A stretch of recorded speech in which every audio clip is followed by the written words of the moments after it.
Galapagos are a number of islands known for their large number of endemic species, studied by Charles Darwin.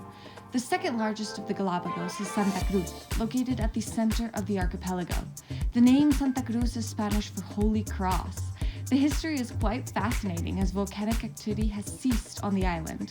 The town of Puerto Ayora is also the economic and commercial center of Galapagos, so a great place to start our trip.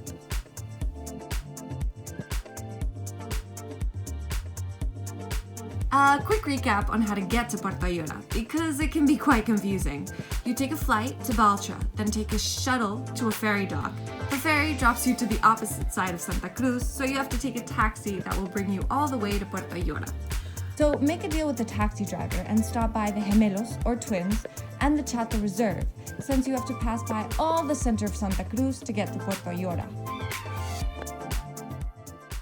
Los Gemelos are not actual craters caused by impact, but they are sinkholes that were created when the volcanic roof of empty magma chambers collapsed from tectonic shifts and erosion over time. It's kind of cool that these beautiful sinkholes are surrounded by broccoli-shaped trees. ¡Voltéate! Y ahora júzgame.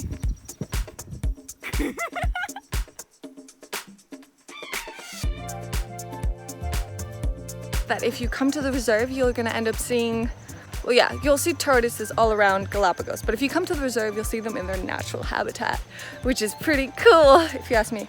There's one right behind me. I don't know if you can see it. So these giant tortoises are very important because when Charles Darwin was crafting the theory of evolution, he noted that on the islands with humid highlands, the tortoises were larger with dome shells and short necks. And on the islands with dry lowlands, the tortoises were smaller with saddleback shells and long necks. On the island of Santa Cruz originates a tortoise named Harriet that was actually once cared for by Charles Darwin in 1835 and another superstar, Steve Irwin, Australian legend. On the reserve, you can also find lava tunnels, natural conduits formed by flowing lava that moves beneath the hardened surface. Now we're in the second lava tunnel, and this one's longer. Yay! Okay, so today's routine is we're gonna go scuba diving, and there are lots of great places to go scuba dive, but we're gonna go to Mosquera and then we're gonna go to Seymour. The ocean is as impressive, if not more, than the islands themselves. The Galapagos have deep currents that house a large amount of marine wildlife. Swimming between the giant manta rays, schools of hammerheads, fishes of all shapes and sizes is amazing. In Seymour, even the little bitty animals are interesting, such as the garden eel that spreads across the sea floor.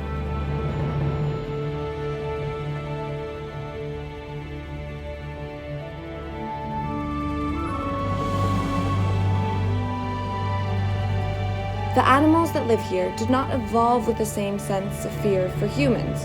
In fact, some of them are surprisingly curious and friendly, especially the sea lions.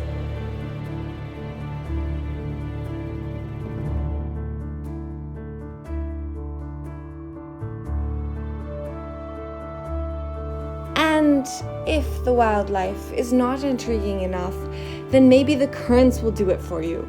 You can act like you're the first man on the moon underwater.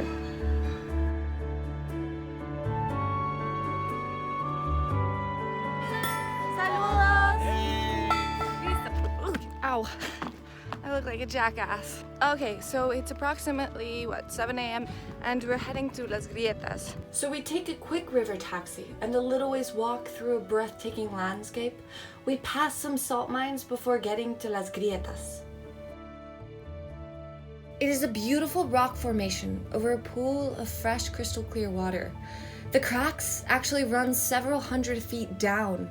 It is a fantastic place to snorkel, explore, and even practice some free diving.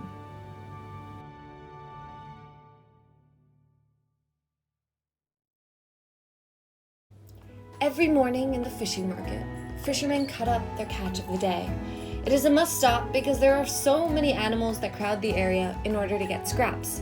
So you will most definitely see pelicans and sea lions, and pay attention to Freddy. He never quite leaves, whether or not there's fish. Later that day, you can find those very fish in la calle de los kioscos. Right now we're eating in la calle de los kioscos.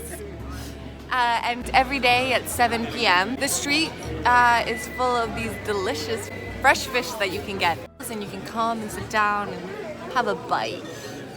So it's raining and we're going to, I kid you not the name, Playa Brava, Angry Beach, to go learn how to surf.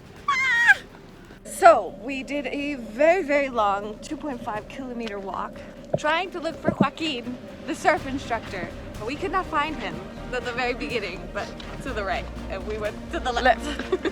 And when we finally found him, we gave it an honest try. Not gonna lie, it's kind of hard.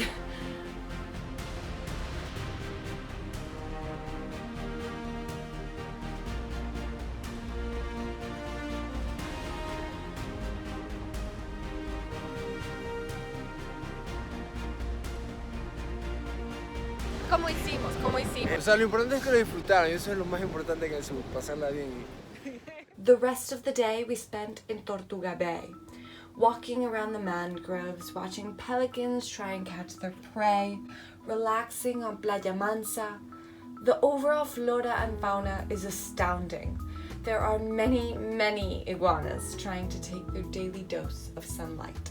You definitely can't leave the island without visiting the Darwin Research Center. There's a lot of information about giant tortoises, and a lot of information about the breeding of those giant tortoises.